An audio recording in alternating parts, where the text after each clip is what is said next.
Doctor BR Ambedkar Konaseema జిల్లా వెంకటాయపాలెం గ్రామంలో గత వైసీపీ ప్రభుత్వ హయాంలో బీసీ కులాల వారికి ఉపయోగపడే విధంగా నూతనంగా నిర్మించిన బీసీల కళ్యాణ మండపం ఆడిటోరియంలో బీసీ కులాలకు ఉపయోగపడే అనేక మంచి కార్యక్రమాలు జరిగాయని, వాటికి సంబంధించి సర్పంచ్ సతీష్ కుమారి పైన ఆమె భర్త పైన అక్రమంగా అన్యాయంగా case పెట్టడాన్ని ఖండిస్తున్నామని MP Pilli Subhash Chandrabose, YCP incharge పిల్లి సూర్యప్రకాష్, మాజీ వైస్ ఎంపీపీ, మాజీ రాష్ట్ర industrial corporation director Vasamsetti Shyam ఖండించారు.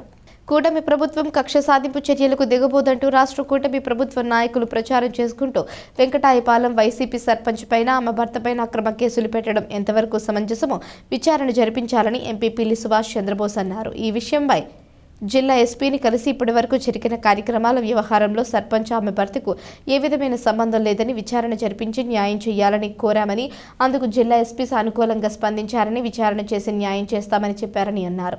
అక్రమ కేసులో న్యాయం జరిగే వరకు వైసీపీ పార్టీ నాయకులు, కార్యకర్తలు సర్పంచ్ సతీష్ కుమారికి ఆమె భర్త కండగా ఉంటారని భరోసా ఇచ్చారు. గ్రామ సర్పంచ్ గారు, గ్రామ సెక్రటరీ గారికి కానీ ఎవరికి మరి వాళ్ళు చేయడం జరగలేదు.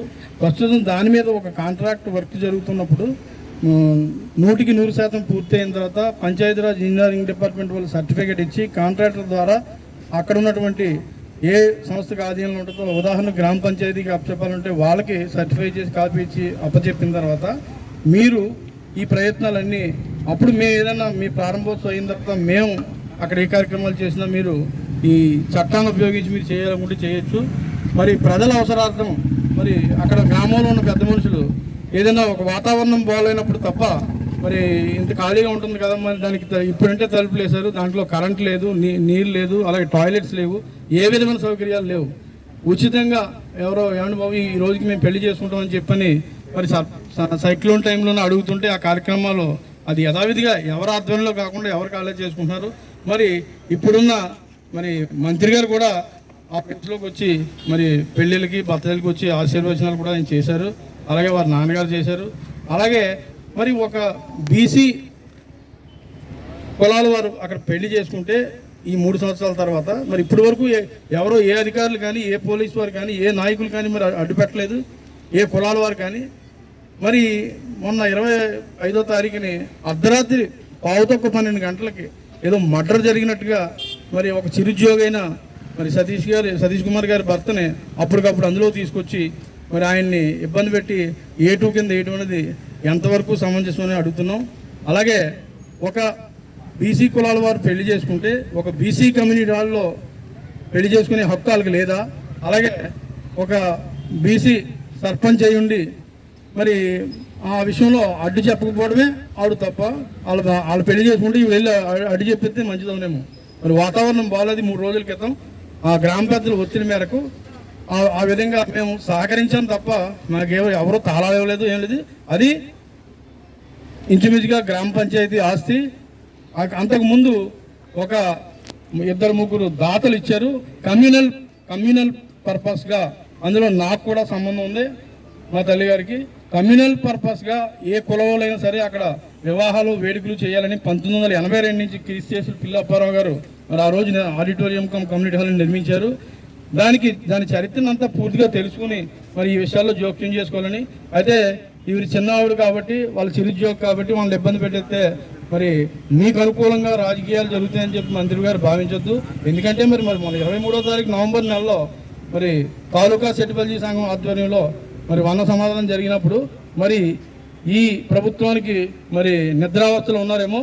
వీళ్ళైతే లోకు కాబట్టి మరి మహిళలు కాబట్టి మీ ఇష్టం అయితే జరుగుతుందని అనుకోవడం మాత్రం సమంజసం కాదు. మరి వీరి వెనకాల యావత్ నియోజకవర్గం వైఎస్ఆర్ పార్టీ, అలాగే సెట్టిబల్జీ కులాలు, అలాగే బహుజనులు అందరూ కూడా మద్దతు ఉంటుందని మీరు ఎవరు కూడా భయపడక్కలేదని సందర్భంగా తెలియజేసుకుంటూ సెలవు తీసుకుంటాం. సర్పంచ్ నా మీద, నా భర్త గారి మీద కేసు పెట్టడం జరిగింది. తప్పుడు కేసు అని అందరికీ తెలిసిన విషయమే. నాకు ఎటువంటి సంబంధం లేని విషయంలో నన్ను, నా భర్త గారిని ఇన్వాల్వ్ చేసి ఆయన ఒక చిన్న గవర్నమెంట్ ఎంప్లాయీ రాజకీయ కక్షపూరితంగానే ఈ చర్య చేశారని అదొకటే నిదర్శనం. ఆయనకి ఎటువంటి సంబంధం లేని దాని మీద ఆయన కూడా ఇన్వాల్వ్ చేసి నన్ను A1గా ఆయన A2గా కేసు పెట్టడం జరిగింది. నాకు ఇదే మొదటిసారి కాదు. నిజంగా చెప్పాలంటే గత 3 సంవత్సరాల నుంచి కూడా అందులో ఫంక్షన్స్ జరుగుతున్నాయి. అదే ఫంక్షన్కి చాలామంది నాయకులు రావడం జరిగింది. నా మీద కేసు పెట్టడం ఏంటంటే కాంట్రాక్టర్ గారి దగ్గర నుంచి నేను బలవంతంగా తాళాలు తీసుకుని 2 నెలల క్రితం దాన్ని నేను సొంత ప్రయోజనాల కోసం ఉపయోగించుకుంటున్నానని చెప్పేసి మన పంచాయతీరాజ్ ఏఈ గారితో కేసు పెట్టించడం జరిగింది. నిజంగా నేను ఒకవేళ 2 నెలల క్రితం తాళాలు తీసుకుని ఉంటే కనుక తర్వాత బీసీ కార్తీక వన సమారాధన కార్యక్రమం జరిగింది అదే కళ్యాణ మండపంలో. అప్పుడు మన గౌరవ రాజ్యసభ సభ్యులు పిల్లి సుభాష్ చంద్రబోస్ గారు, మన మాజీ డిప్యూటీ స్పీకర్ గారు రెడ్డి సుబ్రహ్మణ్యం గారు, మన మాజీ మంత్రివర్యులు చెల్లిపోయిన వేణుగోపాలకృష్ణ గారు, అదేవిధంగా బీసీ కులానికి సంబంధించినటువంటి ఎంతో మంది నాయకులు ఆ రోజు రావడం జరిగింది. సాయంత్రం వరకు ఆ కార్యక్రమంలో ఉండడం జరిగింది. ఆ కార్యక్రమాన్ని పోలీసు వారు కూడా దగ్గరుండి చూడడం జరిగింది. అక్కడే భోజనాలు చేసి సాయంత్రం వరకు అక్కడే గడపడం జరిగింది. మరి ఇప్పుడు పెట్టాల్సిన కేసు అప్పుడెందుకు పెట్టలేదని నేను అడుగుతున్నాను. అదేవిధంగా ఇది కక్షపూరితంగానే గత 6 నెలల క్రితం ఒక ఇంటిమేషన్ కూడా లేకుండా మన మంత్రివర్యులు గారు వాసంశెట్టి సుభాష్ గారు పంచాయతీకి రావడం జరిగింది. వస్తున్నట్టు కానీ వచ్చిన తర్వాత కానీ నాకు ఎటువంటి ఇన్ఫర్మేషన్ ఇవ్వలేదు. వచ్చిన తర్వాత కూడా ఇవ్వలేదు. వచ్చిన తర్వాత ఆయన పంచాయతీలో ఏం మాట్లాడారంటే ఒక సాటి కులస్తురాలు, ఒక సోదరి అనే భావం కూడా లేకుండా ఆవిడ ఉగ్రవాది, వైసీపీ ఉగ్రవాది అని చెప్పి, ఉగ్రవాది సర్పంచ్ అని చెప్పి చెప్పడం జరిగింది. అప్పుడు కూడా పక్కనున్న వాళ్ళందరూ నవ్వడం నేను ఆ వీడియో చూశాను. నాకు చాలా బాధ అనిపించింది. ఆ రోజే నేను అందరూ అది స్టేటస్ పెట్టి ట్రోల్ చేయడంతో ఆ రోజు సూసైడ్ చేసుకోవాలనుకున్నాను. నిజంగానే చాలా మనస్తాపం చెంది పిల్లల కోసం ఆలోచించి మా సోదరి ముళ్ళకి నేను తెలియచేయడం జరిగింది. వాళ్ళంతా వచ్చి ఇలాంటి నిర్ణయాలు తీసుకోవద్దని చెప్పి నాకు సపోర్ట్గా నిలిచారు. సర్లే ఈ రాజకీయాల్లో ఇవన్నీ మామూలు అన్న ఉద్దేశంతో నేను ఎన్నొచ్చినా కూడా నేను ఎదురుకెళ్తూ సాగింది. ఇంకో విషయం ఏంటంటే మన పంచాయతీ బిల్డింగ్ మీద ఫ్లెక్స్లు పెట్టడం జరిగింది. నా బర్త్డేకి మా పాలకవర్గంతో కూడా ఫ్లెక్స్ పెట్టడం జరిగింది. దాన్ని కూడా రాజకీయం చేసి ఎండిఓ గారితో నాకు ఫోన్ చేయించి తీయించేమన్నారు. నేను అదే ఆయన పదవికి ఆయనకి గౌరవం ఇచ్చి చెప్పిన మరుక్షణమే ఎండిఓ గారు చెప్పిన మరుక్షణమే నేను తీయించడం జరిగింది. అయినా కూడా అప్పటి నుంచి నాపై కక్ష సాధింపుల చర్యలు జరుగుతూనే ఉన్నాయి. జరగడానికి ఇది ముఖ్య కారణం ఏంటంటే ఇదే తెలుస్తుంది. రాజకీయంగా నన్ను ఇబ్బంది పెట్టి మా వారిని ఇరికిస్తే నేను ఇబ్బంది పడతానని అక్కడ లోకల్ నాయకులు వాళ్ళ ఆధిపత్యం నాపై చెలాయించాలని ఇవంతా ఆయనకి చెప్పడం జరుగుతుంది. దాంతో ఆయన ఇలాంటి నిర్ణయం తీసుకొని చేయడం జరిగింది. నాకు ఏ విధమైనటువంటి న్యాయం చేయాలనేది మన బోస్ గారు, తోట తిరుమతులు గారు వీళ్ళంతా నాకు సపోర్ట్గా ఉండి నేను ఎస్పీ గారి దగ్గరికి చెప్పడం జరిగింది. ఆయన సానుకూలంగా స్పందించి అది నేను చూస్తానని అన్నారు.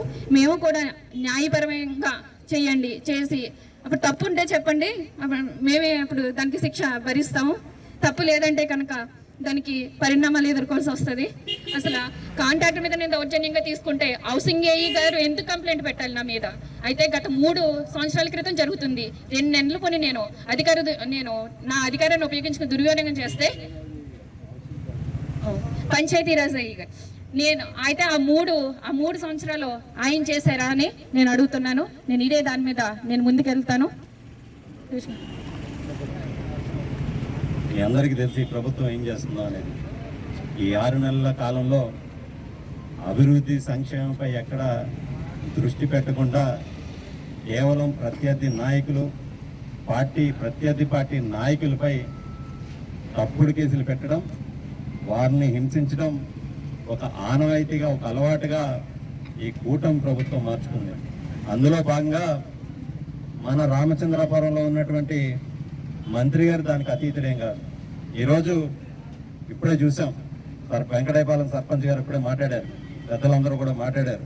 ఏం జరిగింది అక్కడ, ఎవరిచ్చారు కంప్లైంట్? ఒక పంచాయతీరాజ్ జేఈ గారు అండర్ కన్స్ట్రక్షన్లో ఉన్న కమ్యూనిటీ హాల్ని స్వప్రయోజనాలకు ఉపయోగించుకుంటున్నారని చెప్పి కంప్లైంట్ ఇవ్వడం జరిగింది. ఏమని కంప్లైంట్ ఇచ్చారు? సర్పంచ్ గారు, వెంకటాయపాలెం సర్పంచ్ గారు బలవంతంగా కాంట్రాక్టర్ దగ్గరికి వెళ్ళి బెదిరించి వారి చేతుల్లోంచి తాళాలు తీసుకుని ఆ రోజు ఏదో పెళ్లి కార్యక్రమం నిర్వహించుకుంటున్నారు, వారికి ఇవ్వడం జరిగిందని జేఈ గారి కంప్లైంట్లో మేము చూసాం. అందుకే కంప్లైంట్ ఎవరు ఇవ్వాలి? బలవంతంగా బెదిరిస్తున్నారంటే కాంట్రాక్టర్ గారు ఇవ్వాలి.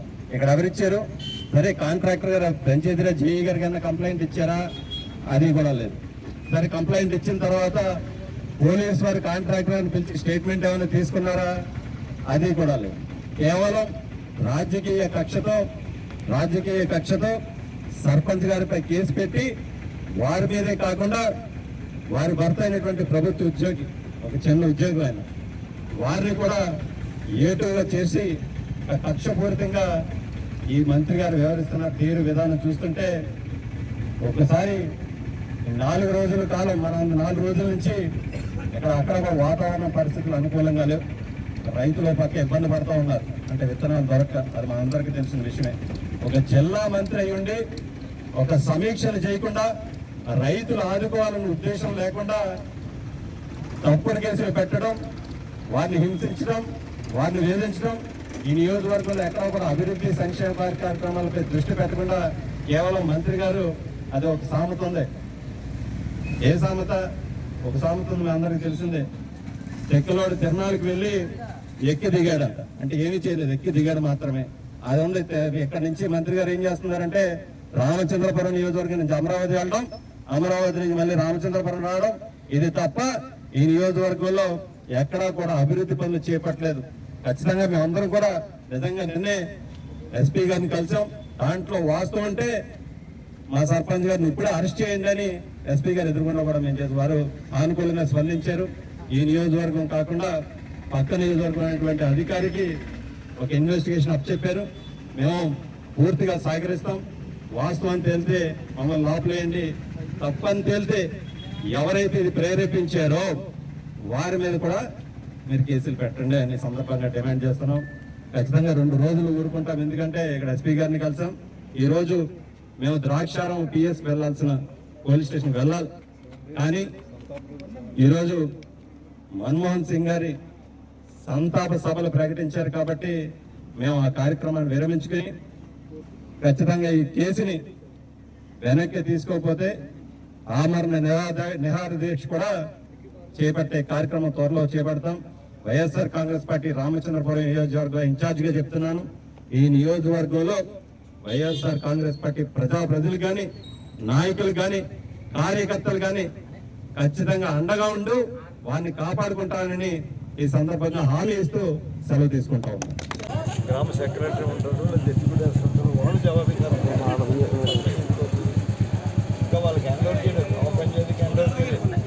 హ్యాండ్ ఓవర్ చేసి అసలు పంచాయతీరాజ్ డిపార్ట్మెంట్కి హ్యాండ్ ఓవర్ ఉంటాం. మరి ఏ విధంగా రెస్పాన్సిబుల్, ఏ విధంగా అతను ఎఫ్ఐఆర్ ఫైల్ చేయడం వాళ్ళు కూడా అంటే పంచాయతీరాజ్ ఏఈతో కంప్లైంట్ చేసి ఏ విధంగా కూడా ఆయనకి అర్హత లేదు. హ్యాండ్ ఓవర్ చేయలేదు కాబట్టి ఆయనకి అర్హత లేదు. ఆయనకి హ్యాండ్ ఓవర్ లేదు. ఇంకా గ్రామ పంచాయతీకి హ్యాండ్ ఓవర్ చేయలేదు కాబట్టి సర్పంచ్ అసలు అనే ప్రశ్న లేదు. సర్పంచ్ కస్టోడియనే కాదు, గ్రామ పంచాయతీ సెక్రటరీ కస్టోడియన్. ఎందుకు ఇవన్నీ ఆలోచించారు అంటే ప్రధానికి కూడా ఏదో విధంగా కేసు పెట్టేస్తే అది రాజకీయాల్లో మన మీదకి వచ్చి వాలిపోతారు, లేకపోతే మనకు ఆ బాధలు పట్టుకుంటారని ఒక దృఢమైనటువంటి ఒక బలీయమైనటువంటి కాంక్ష బయలుదేరి వ్యవహరిస్తున్నాయి. ఆ పార్టీ తెలుగుదేశం పార్టీ చాలా తప్పు. అంత పిరికితనంతో మాత్రం ఎవరు లేదు. చాలా చాలా ఖచ్చితంగా చెప్పాం. దీంట్లో సరిగ్గా మీరు నిర్ణయం చేయకపోతే దీన్ని ఖచ్చితంగా పెట్టి వారికి అర్హత ఉండాలి చూడాలి. అది హ్యాండ్ ఓవర్ చేసేది చూడాలి. హ్యాండ్ ఓవర్ చేసిన రెస్పాన్సిబుల్ ఎవరు అక్కడ చూడాలి, అధికారుల సర్పంచ్ రెస్పాన్సిబుల్ చూడాలి. ఇదేమీ చూడకుండా ఎవరు కంప్లైంట్ ఇచ్చేస్తే వాళ్ళ మీద మీరు రిజిస్టర్ చేస్తే ఒక ప్రజాప్రతినిధి, ఒక సర్పంచ్ మహిళ ప్రజాప్రతినిధి, ఆ ప్రజాప్రతినిధి అదేనా మీరు ఇచ్చేది? ఆమె కేసు మీద రిజిస్టర్ చేసినంతలో ఏమో మాకేమో అయిపోదు, కానీ ఆమె పరువు పోతుంది కదా. మా పరువు తీయడానికి మీ అధికారులు కానీ ఎస్పీ గారిని చాలా ఖచ్చితంగా నిర్మామంటంగా అడగలేదు. మీరు అటువంటి అనుమానాలు ఏం పెట్టుకోకుండా దానికి ఎంక్వైరీ ఆఫీసర్ 2 రోజుల్లో తెలుస్తామని చెప్పారు. కాబట్టి అది 2 రోజుల్లోనే సమయం ఇవ్వాలి. మాకు కూడా మా ధర్మం కూడా ఉంది, సమయం ఇవ్వాలి. ఆ సమయం ఖచ్చితంగా ఈ వారం రోజులు మరి ప్రధాని సంతాపం కూడా దృష్టిలో పెట్టుకుని ఖచ్చితంగా సంతాల దినాలు పూర్తయ్యే లోపల మాకు కేసు డ్రాప్ చేయకపోతే ఇది కూడా మేము వెనుకాడం స్పీకర్ కూడా అవసరమైతే ఆమె నిరాకరణ కూడా చేయడానికి నిన్ననే మరి ఇది సూర్యప్రకాష్ గారు సర్పంచ్ గారు కూడా ఇచ్చారు. అమ్మ కంగారు పడద్దు, మీరు నేను న్యాయం చేస్తాను, ఎంక్వైరీ చేస్తాను, నేను ఎస్పీ గారు హామీ ఇవ్వడం జరిగింది. దాని మీద మేము తీవ్రమైనటువంటి విచారం వ్యక్తం చేస్తామని తీసుకున్నాం. అది కూడా ఒక వెనుకబడిన తరగతులకు చెందినటువంటి సర్పంచ్, ఒక మహిళా సర్పంచ్ మీరు డెలిగేషన్స్ పెట్టేటప్పుడు ఆమె బరువు ఏమవుతుంది ఒకసారి ఆలోచించారు. వారు ఏం చెప్తారంటే గవర్నమెంట్ ప్రభుత్వ అధికారి కంప్లైంట్ ఇచ్చారు కాబట్టి చేసేద్దాం, తర్వాత చేసేద్దాం, అంటే అధికారి ఇచ్చే మాత్రం ఆయన రెండు కాదు ఖచ్చితంగా ఆలోచించాలి. హ్యాండ్ ఓవర్ చేసేది అడగారు, వారిని హ్యాండ్ ఓవర్ ఆమెకు అప్పు చెప్పారని అడగారు. ఏం అప్పు చెప్పలేదు, ఎలా రెస్పాన్సిబుల్ అవుతుంది? ఆవిడ కస్టోడియన్ కాదు కదా, దానికి సెక్రటరీ కస్టోడియన్. ఎందుకు ఇవన్నీ ఆలోచించుకున్నా మరి ఇష్టం కేసులు కట్టేసి మా పరుగు తీసేయడానికి మరి నేను అంగీకరించాం. దయచేసి చాలా స్వామ్యంగా మాట్లాడారు జిల్లా ఎస్పీ గారికి చాలా సంతోషం. నేను ధన్యవాదాలు కూడా తెలియజేస్తున్నాను. తొందరగా విచారణ నిష్పక్షపాతంగా విచారణ మాకు ఇస్తాం. అదర్ ఆఫీసర్స్ రామజనపురం నియోజకవర్గం పోలీస్కి